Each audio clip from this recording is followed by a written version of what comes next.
Hello friends, welcome to burger to payasam channel. இன்றைக்கி சூப்பரான recipe video ஒன்று தான் பார்க்க போகிறோம். என்ன ரெசிபி அப்படின்னு பார்த்தீங்கன்னா, சின்ன வெங்காய சாம்பார் கேரளா ஸ்டைலில் செய்ய போகிறோங்க. அதை தேங்காய்லாம் அரைச்சி விட்டு சூப்பராக ஒரு கேரளா ஸ்டைலில் ஒரு சாம்பார் செய்ய போகிறோம். தேவையான இன்க்ரீடியன்ஸ் என்னென்ன அப்படின்னு பார்த்தீங்கன்னா, அதாவது பொருட்கள் என்னென்ன பார்த்தீங்கன்னா, சின்ன வெங்காயம் 1/4 கிலோ, அப்புறம் கொஞ்சோண்டு முள்ளங்கி நிறைய வேணால், சும்மா அந்த ஃப்ளேவருக்காக கொஞ்சம் போட்டுக்கலாம். ரெண்டுமே சேர்ந்தால் நல்லாயிருக்கும் அதுக்காக. அப்புறம் துவரம்பருப்பு 150 கிராம், அதை வந்து ஊற வச்சு இப்போ வேக வச்சுருக்கோம். ஸோ குக்கரில் தான் வச்சுருக்கோம். ஸோ அது வெந்துட்டுருக்கு. மீன்வைல் நம்ம இதுக்காக ஒரு ரெசிபி, இந்த சாம்பாருக்காக நம்மளே அரைச்சி ஒரு விஷயம் செய்வோம். அது பொடி மாதிரி செஞ்சு அதில் தேங்காய் போட்டு கடைசியில் மிக்ஸ் பண்ணி அரைச்சிடுவோங்க.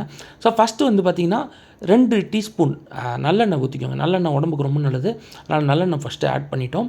அதுக்கப்புறம் பார்த்திங்கன்னா 2 கைப்பிடி கடலைப்பருப்புங்க. ஸோ கடலைப்பருப்பு போட்டு வறுக்கும்போது அதோட டேஸ்ட்டு கொஞ்சம் நல்லா எடுத்து கொடுக்கும். அதனால் 2 கைப்பிடி கடலைப்பருப்பு. அதுக்கப்புறம் கொஞ்சோண்டு வெந்தயம். ஸோ வெந்தயம் வந்து உடம்புக்கு நல்லது, அதனால் ஆட் பண்ணிக்கிறோம். அது இல்லாமல் இந்த இன்க்ரீடியண்ட்டுக்கு, அதாவது இதெல்லாம் சேர்ந்தால் தான் ஒரு கம்ப்ளீட் இன்க்ரீடியண்ட்டாக கிடைக்கும். அப்புறம் பார்த்திங்கன்னா ஒரு 15 மிளகு, அதாவது கையில் கொஞ்சோண்டு எடுத்திங்கன்னா 15-20 மிளகு வரும். அதையும் சேர்த்துக்கோங்க. அதுக்கடுத்து வந்து பார்த்திங்கன்னா தனியா வந்து 2 கைப்பிடி கொஞ்சம் எடுத்து போட்டிருக்கோம். ஸோ இந்த தனியாவை போட்டு எல்லாத்தையும் கொஞ்சம் ரெட்டிஷ் ஆகிற வரைக்கும் அதை ஃப்ரை பண்ணிக்கோங்க அந்த பேனில். ஸோ ஒரு 5 மினிட்ஸ் கேப் கொடுத்துருங்க. ஸோ அது நல்லா ஃப்ரை ஆகும். அதுக்கப்புறம் இன்னும் ஒரு சில இன்க்ரீடியன்ஸ்லாம் கொஞ்சமாக ஆட் பண்ண போகிறோம். நெக்ஸ்ட் என்ன ஆட் பண்ண போகிறோம் அப்படின்னு பார்த்தீங்கன்னா, எல்ஜி பெருங்காயத்தூள். ஸோ பெருங்காயத்தூள் ஆட் பண்ணிக்கோங்க, அது ரொம்ப முக்கியம் இந்த டிஷ்ஷுக்கு. அப்புறம் காஞ்ச கருவேப்பிலைங்க, அதையும் கொஞ்சம் ஆட் பண்ணிக்கிறோம். ஸோ இதெல்லாம் சேர்ந்து தான் ஒரு இன்க்ரீடியண்ட்டாக நம்ம சாம்பாரில் சேர்த்து மிக்ஸ் பண்ண போகிறோம் அரைச்சிட்டு. ஸோ அடுத்து வந்து பார்த்திங்கன்னா ஒரு 5 குண்டு காஞ்ச மிளகா, அதுக்கப்புறம் குண்டு மிளகான்னு சொல்லுவாங்களா அது, அப்புறம் ஒரு 5 இல்லை 6 நீட்டு மிளகாங்க. ஸோ அதையும் மிக்ஸ் பண்ண போகிறோம். எல்லாத்தையும் சேர்த்து நீங்கள் அந்த பேனில் ஃப்ரை பண்ணுங்க. அது ஓரளவு ஃப்ரை ஆகணும். டீப் ஃப்ரை வேணாம், ஓரளவு ஃப்ரை ஆகணும். அது ஃப்ரை ஆனதுக்கப்புறம் கொஞ்சம் அதான் அந்த ப்ராசஸ் தான் இப்போ போயிட்டுருக்குங்க. ஸோ நல்லா மிக்ஸ் பண்ணிகிட்ருக்கோம். நல்லா ஹீட் ஆகிடுச்சு இப்போ ஓரளவு. அடுத்து நம்ம கோகனட், அதாவது தேங்காய் சின்னதாக கீற்றி வச்சுருப்போம். ஸோ அந்த தேங்காவை ஆட் பண்ணிட்டோங்க. இதுதான் மெயின்.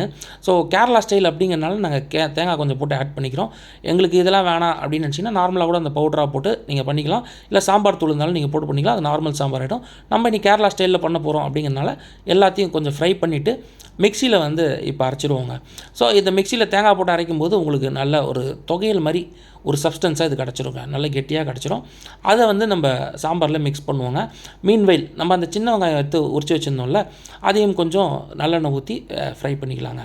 ஸோ எல்லாத்தையும் நல்லெண்ணெய் ஊற்றி கொஞ்சம் ஓரளவு செவக்கிற அளவு ஃப்ரை பண்ணால் சாம்பாரில் போடும்போது பச்சை வாசனை தெரியாது. அதுக்காக இந்த ப்ராசஸ் பண்ணிகிட்ருக்கோங்க. அதான் இப்போ பார்க்குறீங்க. கொஞ்சமாக அது ஃப்ரை ஆகும்போது அந்த எண்ணெய் உள்ளே சேரும்போது அது கலர் நேச்சர் எல்லாமே மாறும்.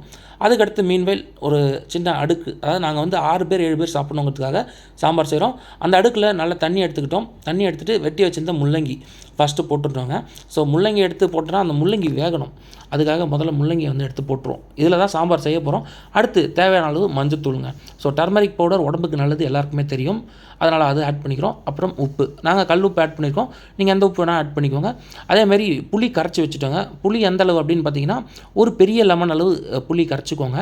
அதுக்கடுத்து நம்ம அரைச்சி வச்சுருந்தோம் பார்த்திங்களா, ஒரு எல்லா இன்க்ரீடியண்ட்டும் போட்டு ஒன்று அரைச்சி வச்சுருக்கோம்ல, அதை தான் இப்போ பார்க்குறீங்க மிக்சியில். அதுவும் ரெடியாக இருக்குது. அதுக்கப்புறம் மீன்வைல் நம்ம குக்கர்லேருந்து எடுத்த துவரம்பருப்பு அதுவும் ரெடி ஆகிடுச்சு. இப்போ சாம்பாருக்கு தேவையான எல்லா பொருட்களும் ரெடி ஆகிடுச்சு. இப்போ ஸ்டெப் பை ஸ்டெப் ஒவ்வொன்றா ஆட் பண்ணி சாம்பாரை கம்ப்ளீட் பண்ண போகிறோங்க. ஸோ ஃபஸ்ட்டு என்ன பண்ண போகிறோம் அப்படின்னு பார்த்தீங்கன்னா, நல்லா கொதிக்குதுங்க. ஸோ கொதிக்கும் போது நம்ம ஒரு இன்க்ரீடியண்ட்டை ஆட் பண்ண ஆரம்பிச்சிருவோம். நல்லா கொதிக்குதுங்க. இப்போது அந்த புளித்தண்ணி நான் சொன்னல, அந்த புளித்தண்ணியை தான் ஃபஸ்ட்டு மிக்ஸ் பண்ணுறோம். அதாவது ஒரு பெரிய லெமன் அளவு புளி எடுத்துக்கோங்க. அதை ஊற வச்சுருங்க. நல்லா ஃபில்டர் பண்ணிக்கோங்க. ஏன்னா புளியில் மண் இருக்கும். நல்லா ஃபில்டர் பண்ணிங்கன்னா உங்களுக்கு அந்த கன்சிஸ்டன்சி கரெக்டாக கிடைக்கும். சாப்பிடும்போது மண்ணெலாம் இருக்காது. அப்புறம் நம்ம ஆல்ரெடி ஃப்ரை பண்ணி வச்சுருந்த ஸ்மால் ஆனியன்ஸ், அதாவது சின்ன வெங்காயம், அதை வந்து இப்போ இதில் ஆட் பண்ண போகிறோம். ஃபுல்லுமே நல்லெண்ணெய் தான் யூஸ் பண்ணியிருக்கோம் நம்ம இன்றைக்கி சமையலில்.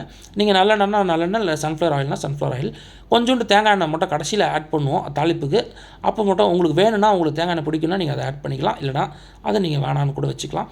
நெக்ஸ்ட்டு பருப்பு குக்கர்லேருந்து எடுத்து இப்போ ஊற்றிட்டோங்க. ஸோ பருப்பை வந்து பார்த்திங்கன்னா 150 கிராம் விட்டோம். அது குக்கரில் அந்த தண்ணியோட கொஞ்சம் ஃபில்டர் பண்ணிட்டு மிச்சம் எல்லாத்தையும் அதிலே ஊற்றிடுவோம். ஸோ பருப்பும் போட்டாச்சு. அடுத்து ஒவ்வொரு இன்க்ரீடியண்ட்டை ஆட் பண்ண ஆரம்பிச்சிட்டோம். ஆல்மோஸ்ட் 50% சாம்பார் ரெடிங்க. இன்னொரு 50% தான் முடிய போகுது. லைட்டாக அது கொதிக்கும் போது நம்ம அரைச்சி வச்சுருந்த பேஸ்ட்டு, அதை கொஞ்சமாக தாங்க மிக்ஸ் பண்ணி போடணும். மொத்தமாக போட மாட்டோம். கொஞ்சமாக அந்த அரைச்சி வச்சு இந்த பேஸ்ட்டை மிக்ஸ் பண்ணி போடுவாங்க. அந்த ப்ராசஸ் தான் இப்போ பார்த்துட்ருக்கீங்க.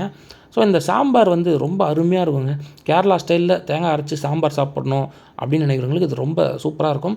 நார்மலாக நீங்கள் சாம்பார் சாப்பிட்றீங்கனாலும் இந்த சாம்பார் பெருசாக ஒர்க் அவுட் ஆகும். இப்போ மொத்தமாக அரைச்சி வச்சிருந்த எல்லாத்தையும் நம்ம இதில் ஊற்றிட்டோங்க. ஸோ சாம்பாருக்கு தேவையான எல்லா இன்க்ரீடியன்ஸும் ஆல்மோஸ்ட் போட்டாச்சு. ஸோ அதில் தண்ணி, இந்த பருப்பு தண்ணி எல்லாத்தையும் மிக்ஸ் பண்ணி கடைசியில் ஒரு கன்சிஸ்டன்சியில் வரும். நல்ல ஓரளவு திக்னஸ் ஆகிடுங்க. இது ரொம்ப திக்காக இருக்காது, கரெக்டாக இருக்கும். இப்போ உப்பு கொஞ்சம் ஆட் பண்ணிக்கணும். முதல்ல கொஞ்சம் ஆட் பண்ணோம். இப்போ உப்பு வேணால் திரும்பி நீங்கள் ஆட் பண்ணிக்கலாம்.